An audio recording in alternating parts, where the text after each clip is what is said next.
took me years to stabilize my facilitation business because I lived in chronic overwhelm, shutdown, and freeze. This was a pattern that was present in my life throughout my entire life, but when I really started getting into building my business, this pattern came up with a lot of intensity.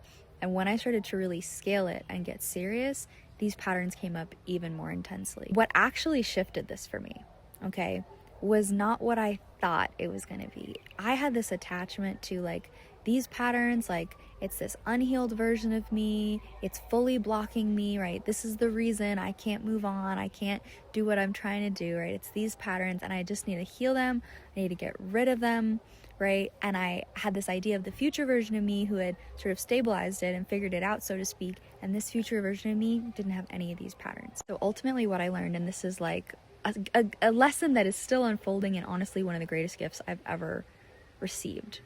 And that is, these patterns are not in the way. They are not blocking you. I know that's like, oh, what do you mean? I literally can't even take the action on my to-do list I've been meaning to take for months and months and months. I know it feels like the pattern is blocking you.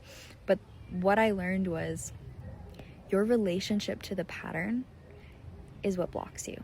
Okay, so my attachment to getting rid of this pattern and the thing I made it mean about me, oh, I can't do this, I must not be the one, right? I must not have what it takes if like every time I go to do the thing, my whole body wants to shut down or I want to spiral in, you know, a perfectionistic procrastination, like mental loop, right? It's the relationship, more specifically the absence of relationship, the holding that pattern at arm's length, trying to figure out how to get rid of it, plus what you make it mean about you, which 10x's how much these patterns suck, because it's hard to feel deep shutdown in your body, but it's even harder when you carry shame around it and you actually believe that that means something is somehow wrong with you or you're not going to get what you want because of it. The greatest gift I gave myself was learning how to come into relationship with these patterns and to realize that they don't get in the way. And as a human being, like, this is just a part of what we do here. And I now have a stabilized facilitation business. I love what I do, and these patterns are still with me. They still pop up from time to time, and I have learned to love them and ally with them and work with them.